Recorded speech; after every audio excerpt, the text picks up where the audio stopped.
Waalaikumsalam warahmatullahi wabarakatuh. Alhamdulillah ya, kalau tadi pertanyaannya adalah gimana kalau anaknya itu bukan gak betah ya, tapi dia lebih kepada punya harapan. Malah itu bagus menurut saya, itu bukan masalah. Justru harus dijaga tetap agar punya semangat seperti itu. Jadi gini ya, eh, pertama anak-anak itu ketika di pesantren, yang paling berpengaruh menurut saya dan apa yang saya amati selama anak saya di pesantren adalah orang tua. Itu yang paling penting. Kenapa? Karena yang lebih sering gak ridho adalah orang tua.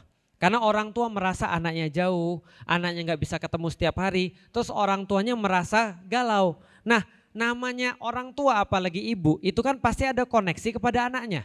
Maka kalau orang tuanya belum ikhlas, anaknya biasanya gak ikhlas. Itu yang namanya gak betah di pesantren. Tapi ini kan bukan gak betah, tapi dia lebih kepada dia punya pandangan yang lain. Jadi gini Bapak Ibu sekalian, pesantren itu ada banyak.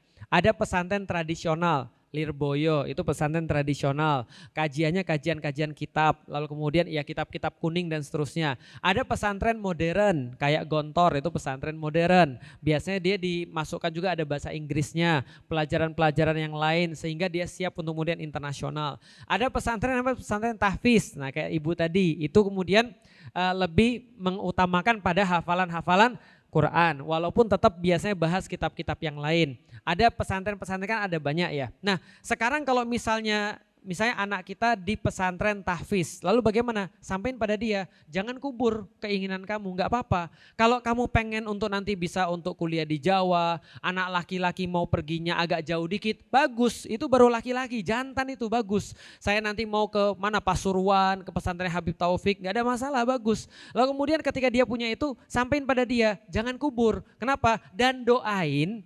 Lewat kemudian hafalan-hafalan kamu, ibu dan bapak punya jalan untuk mudahin kamu ke sana. Sampaikan begitu. Jadi jangan dikubur, sampaikan bagus. Kita memang pengen punya anak, cuman mampunya ibu sekarang seperti ini. Dan ibu akan cari jalan, bapak akan cari jalan gimana caranya. Kalau kamu pengen belajar jangankan ke Pasuruan. Besok belajar ke Mesir, kalau kamu mau belajar agak jauh misalnya ambil S2, ambil S3, pulang jadi ulama bisa dakwah dengan lebih baik. Bagus, jangan kubur. Cuman sekarang mungkin jatahmu baru di situ.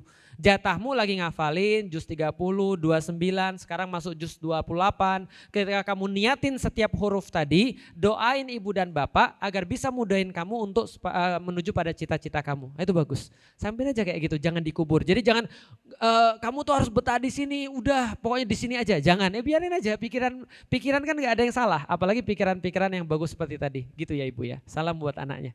Insya Allah kecapai kalau cita-citanya kuat insya Allah.